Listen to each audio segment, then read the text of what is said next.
Assalamualaikum warahmatullahi wabarakatuh. Bertemu dengan saya di channel Tika Kantata. Pada kesempatan kali ini saya akan membahas materi hikayat. Kalian yang sedang belajar hikayat ataupun sedang mempelajari hikayat atau ingin mempelajari hikayat, silakan disimak ya. Semoga video ini bisa membantu kalian dalam memperdalam materi hikayat.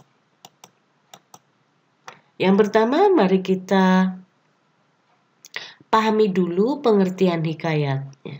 Yang pertama, bahwasanya kata hikayat diturunkan dari kata bahasa Arab haka yang mempunyai arti menceritakan, menirukan, mewartakan, menyerukan, berkata, meneruskan, dan melukiskan. Baret 1985 halaman 9 ya. Jadi di sini bahwasanya kata hikayat itu berasal dari bahasa Arab yaitu haka. Sedangkan arti dari kata haka itu yaitu menceritakan, menirukan, mewartakan atau memberitakan, menyerukan, berkata, meneruskan, dan melukiskan. Sastra hikayat ialah sastra lama yang ditulis dalam bahasa Melayu. Sebagian besar kandungan ceritanya berkisar dalam kehidupan istana. Unsur rekaan merupakan ciri menonjol dan pada lazimnya mencakup bentuk prosa yang panjang. Ini masih sama bukunya, buku yang ditulis Baret, kemudian tahunnya sama dan halamannya sama.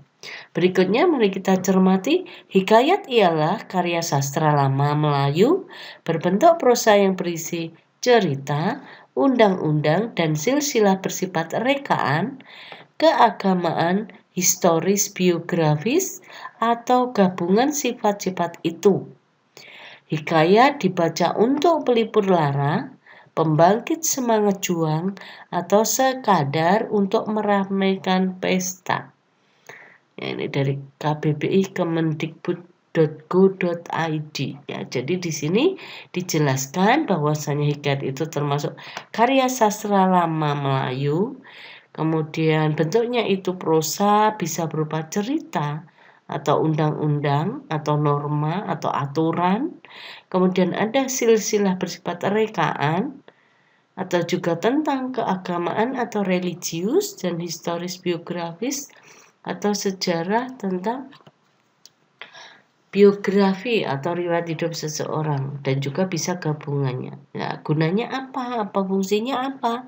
Hikayat itu bisa berfungsi sebagai pelipur lara, artinya untuk menghibur, kemudian pembangkit semangat juang, jadi memotivasi atau juga hanya meramaikan pesta. Jadi hanya hiburan di sebuah pesta. Ya, jadi dari beberapa pengertian di atas bisa kita simpulkan bahwa apa itu hikayat ya. Hikayat adalah cerita rekaan berbentuk prosa panjang berbahasa Melayu yang menceritakan tentang kehebatan dan kepahlawanan orang ternama dengan segala kesaktian dan keanehan yang dimiliki. Ya, jadi di sini yang diceritakan adalah kepahlawanan seseorang yang memiliki kehebatan ataupun kesaktian dan keanehan, fantastik ya, seperti itu. Ya, kemudian mari kita cermati ciri-ciri hikayat.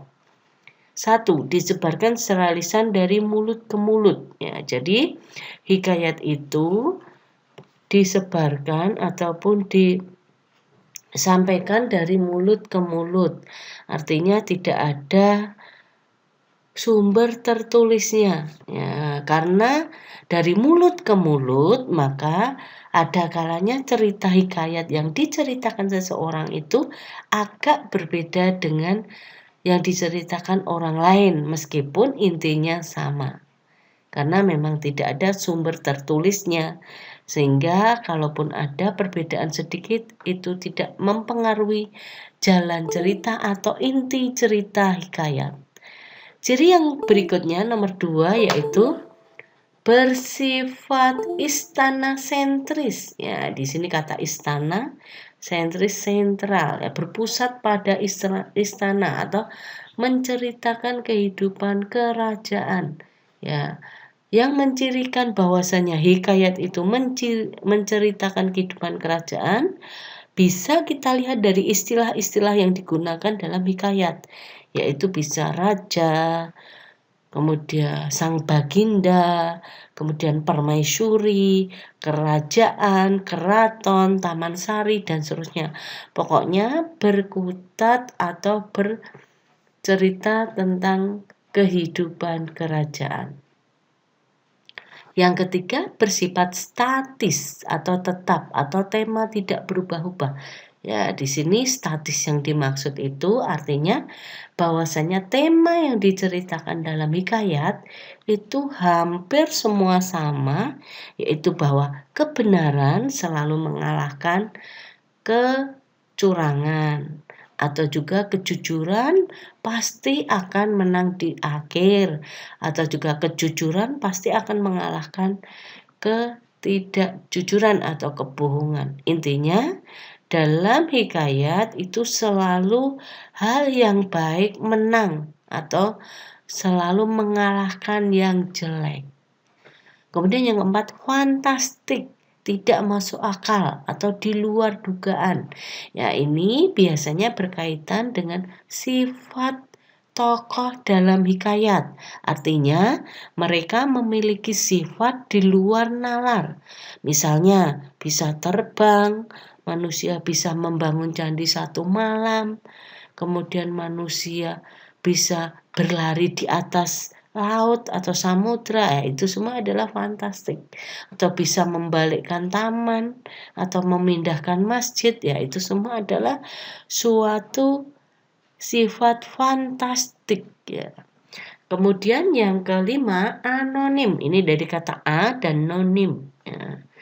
A itu tidak, nonim atau nim itu adalah nama. Artinya dalam hikayat itu tidak ada nama pengarangnya atau diistilahkan NN, nonim, ya itu. Jadi karena tidak ada pengarangnya, yaitu tadi berkaitan dengan nomor satu, disebarkan dari mulut ke mulut, ya, sehingga apa yang diceritakan hikayat oleh orang satu ke orang lain agak berbeda, dan itu wajar. Kemudian yang keenam, menggunakan kata-kata arkais dan jarang digunakan. Ya, jadi kata-kata arkais itu adalah kata-kata yang hanya digunakan dalam hikayat.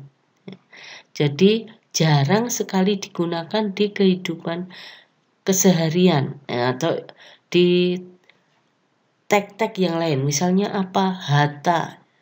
Ya, kata hatta itu kan dalam hikayat sering kita dapatkan, atau juga maka. Seperti itu sering sekali yang seakan-akan tidak sesuai dengan arti maka yang sesungguhnya, ya. Kemudian yang ketujuh, bersifat edukasi. Edukasi itu pendidikan, ya. Jadi atau pembelajaran. Jadi dalam hikayat itu tujuannya adalah edukasi, mengedukasi, memberikan pembelajaran, ya. Karena apa? Karena tadi sifatnya bahwasanya hikayat itu berisi suatu cerita untuk memotivasi, untuk memberikan suatu cerita bahwasanya yang baik itu akan mengalahkan yang jelek, maka diharapkan di sini ada edukasi bahwasanya manusia itu sebaiknya melakukan hal-hal yang baik, meskipun mungkin dia melakukan hal jelek itu orang lain tidak tahu, tapi di sini bahwasanya hal jelek itu pasti akan dibalas dengan hal yang jelek pula. Jadi di sini ada edukasi bahwasanya kita itu sebaiknya tetap melakukan hal-hal yang baik. Yang kedelapan, menggunakan bahasa Melayu, ya. Jadi di sini tadi juga berkaitan dari pengertian ataupun definisi dari hikayat itu, bahwasanya hikayat itu adalah cerita yang berupa prosa Melayu, ya. Jadi bahasanya Melayu, makanya tidak jarang beberapa siswa itu merasa kesulitan memahami hikayat. Jadi mereka menganggap bahasanya hikayat itu adalah teks yang sulit dipahami, tidak seperti berita atau tidak seperti artikel seperti itu. Jadi hikayat itu merupakan teks yang sulit dipahami oleh siswa. Ya, sekarang kita lanjutkan ke struktur hikayat. Nah, di sini strukturnya bisa kita lihat ada 6. Yang pertama ada abstraksi, ya, yaitu inti dari cerita yang akan dituliskan, berbentuk rangkaian peristiwa cerita dan bersifat opsional. Jadi di sini hanya inti dari cerita itu, ya, bagaimana cerita itu akan dituliskan. Ya, di sini juga dikatakan bahwasanya abstraksi itu bersifat opsional, artinya penulis itu boleh melampirkan abstraksi, boleh juga tidak melampirkan abstraksi. Ya, kemudian yang kedua, orientasi berkaitan dengan beberapa aspek, yaitu waktu, tempat, dan suasana. Jadi di sini orientasi itu biasanya berupa pemaparan awal dalam suatu hikayat yang bisa menyangkut tokoh, misalnya ya, tokoh bisa menceritakan kapannya atau waktunya, di mananya, dan bagaimana suasananya. Ya, itu namanya orientasi. Selanjutnya yang ketiga ada komplikasi. Urutan puncak masalah kejadian yang mengaitkan antara sebab dan akibat. Jadi di sini sudah mulai ada masalah, di mana masalah-masalah itu akan muncul dan masalah itu yang ada di hikayat itu saling berkait. Ya, jadi antara masalah yang satu atau kejadian yang satu itu akan berkaitan dengan masalah yang lain, atau masalah yang satu akan menjadi sebab masalah lain, atau juga masalah yang satu bisa mengakibatkan suatu masalah baru. Ya, jadi di sini intinya komplikasi itu berupa hubungan sebab akibat. Ada masalah, sebabnya apa, akibatnya apa. Selanjutnya yang keempat ada evaluasi, yaitu penyelesaian atau jalan keluar suatu masalah. Jadi di sini evaluasi itu merupakan jalan keluar atau penyelesaian dari masalah yang dihadapi di komplikasi.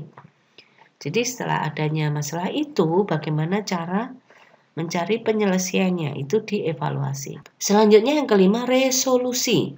Menawarkan solusi terhadap permasalahan yang sudah diciptakan penulis, mengarahkan hikayat pada koda. Ya, jadi di sini suatu resolusi, ya, menawarkan solusi terhadap suatu permasalahan. Ya, di sini berarti yang menciptakan itu penulis. Jadi bisa dikatakan bahwasanya resolusi itu sudah mengarahkan hikayat pada koda.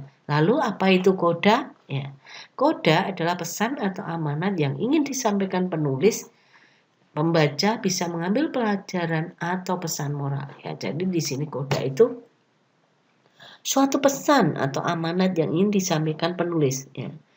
Pesan atau amanat apa? Ya, yang ingin disampaikan tentunya pesan atau amanat dari kejadian yang sudah diceritakan.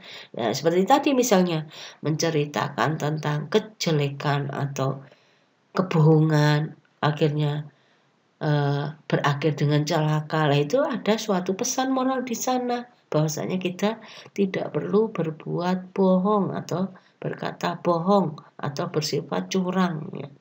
Jadi di sana itu lebih ada pembangunan karakter positif dalam koda. Ya.